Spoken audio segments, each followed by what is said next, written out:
नमस्कार, मैं रंजय कुमार और आप देख रहे हैं नेशनल दस्तक। क्या आपको पता है कि भारत पे टैरिफ लग चुका है? जिस अमेरिकी राष्ट्रपति को प्रधानमंत्री मोदी अपना मित्र बताते जो है अघाते नहीं हैं, उन अमेरिकी राष्ट्रपति ने भारत पे टैक्स लगाया और साथ ही साथ विश्व के कई देशों पे जो है उन्होंने टैरिफ लगा दिया।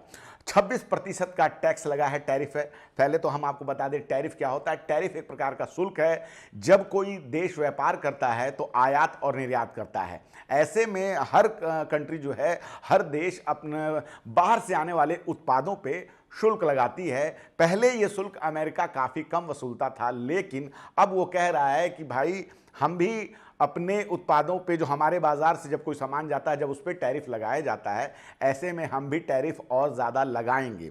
अब उनका कहना है कि भारतीय सरकार है वो अमेरिकी सरकार से काफ़ी ज़्यादा टैरिफ वसूलती है, ऐसे में हम आपको फ़ायदा क्यों दें। तो पहले की सरकारों में तो ये टैरिफ कम रहा, लेकिन अब मोदी जी आए हैं और मोदी जी के मित्र भी हैं, लेकिन अमेरिकी राष्ट्रपति ट्रंप है कि मानने का नाम नहीं ले रहे हैं और 26% का टैक्स लगा दिया है।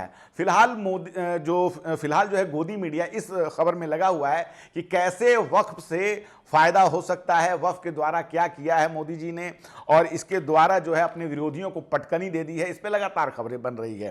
साथ ही साथ अगर आप गोदी मीडिया देखेंगे तो उसमें आपको यह भी बताया जाएगा कि कुंभ मेला से कैसे जो है बेरोजगारी घटी है, कैसे लोग, गरीब लोग जो है आपको एक मध्यम आय सेक्टर में आ गए हैं। ये बताया जा रहा है कि उनकी इनकम जो है वो नया मिडिल क्लास बन गया है कुंभ के कारण। ये लगातार गोदी मीडिया इस पर खबरें चला रहा है। उस पर यह नहीं दिखा रहा है कि भाई कुंभ में क्या अव्यवस्था हुई थी, लेकिन कुंभ के कारण बहुत लोगों को फायदा हुआ है, उनका जो है इनकम बढ़ गया है। एक ही महीने में वो कितना कमा चुके हैं कि शायद क्या अगले 5 साल उनको काम नहीं करना पड़ेगा, ऐसा गोदी मीडिया लगातार दिखा रहा है। लेकिन टैरिफ पे खबरें नहीं बता रहा है। 26% का जो टैरिफ लगाया गया है, इससे भारतीय उत्पाद जो है और महंगे हो जाएंगे, और इसके महंगे होने के कारण क्या क्या असर पड़ेगा हम आपको इस वीडियो में बताते हैं। जब किसी वस्तु पे टैरिफ लगाया जाता है तो यह सामान्य सी बात है कि वो महंगा हो जाएगा। अगर कोई अगर कोई वस्तु है उस पर 26% का टैरिफ लगा दिया गया तो समझिए वो सामान महंगा हो गया। ऐसे में जो है उसकी डिमांड कम हो जाएगी। जब अमेरिका में कोई सामान जाता है तो समझिए कि अगर 26% उस पर जो है टैरिफ लगाया गया तो सामान महंगा हो गया। उसके कारण क्या होगा, उसके कारण उसकी डिमांड घट जाएगी। जब डिमांड घटेगी तो प्रोडक्शन घटेगा, और जब प्रोडक्शन घटेगा तो कंपनियों को घाटा होगा, और कंपनियां कभी भी घाटे के सिद्धांत पे काम नहीं करना चाहती। ऐसे में वो अपने लोगों को, लेबर को कम करेंगे और इससे बेरोजगारी आएगी। तो पूरे विश्व में इसका खतरा है और लगातार इस पे खबरें जो है विश्व की मीडिया में चल रहा है, लेकिन गोदी मीडिया लगातार इससे दूर है।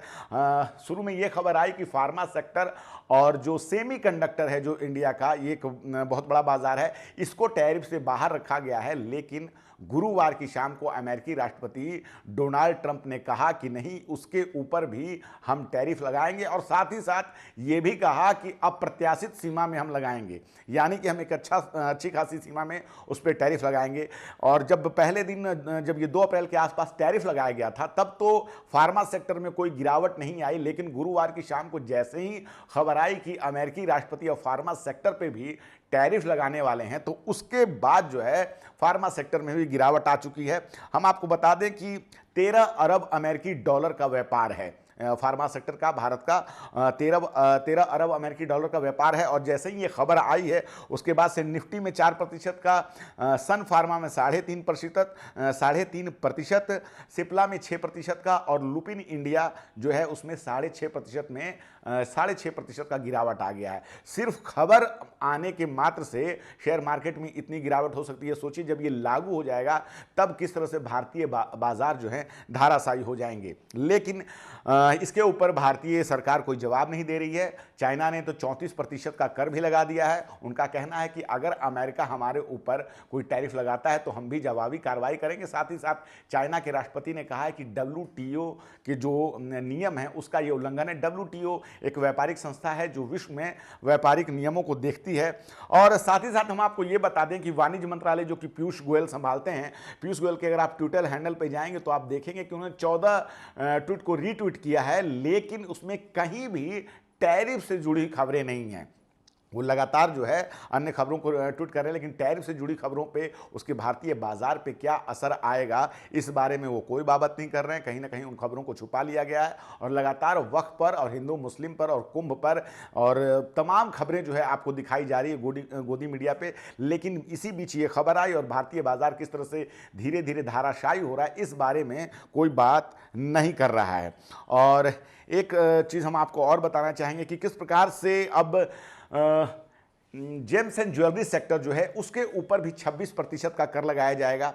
और जब से रशिया और यूक्रेन का वार हो रहा है, ऐसे में यूरोपीय यूनियन जो है उसने रशिया पर पहले से प्रतिबंध लगा रखा है। इसके कारण सूरत में काफ़ी बड़ी मात्रा में जो हीरा व्यापारी हैं और हीरा कारोबारी वहाँ पे जो होते हैं वो अफेक्टेड हुए हैं और इसी के कारण जो है वहाँ पे हीरा सेक्टर में काम करने वाले मजदूर भी इफेक्टेड हैं। और उसके बाद जब ये टैरिफ लगेगा तो सोचिए कि उसके बाद क्या हालात होंगे। कहा जाता है कि लगभग जो है 27 अरब डॉलर का मार्केट है और पहले से ही सूरत में लगातार जो है वहाँ पे मजदूर हड़ताल करते हैं कि किस प्रकार से उनका काम घट गया है, उनकी मजदूरी घट गई है, पिछले कई सालों से जो उनकी आमदनी नहीं बढ़ रही है। तो इन खबरों से लगातार आपको गोदी मीडिया दूर रख रहा है और वक्फ की खबरों में ही बस उलझा के रखा हुआ है कि किस प्रकार से मोदी जी भारतीय राजनीति के महानायक बने हुए हैं, लेकिन विश्व गुरु का ये सपना जो बनने का देख रहे हैं उसमें कैसे अमेरिकी राष्ट्रपति ने प्रहार किया है इस बारे में कोई खबर नहीं बताई जा रही है। फिलहाल इस वीडियो में इतना ही, धन्यवाद। नेशनल दस्तक की आपसे गुजारिश है कि अगर इसको बचाना चाहते हैं तो नेशनल दस्तक को सब्सक्राइब करने के लिए रेड कलर के सब्सक्राइब बटन को दबाएं,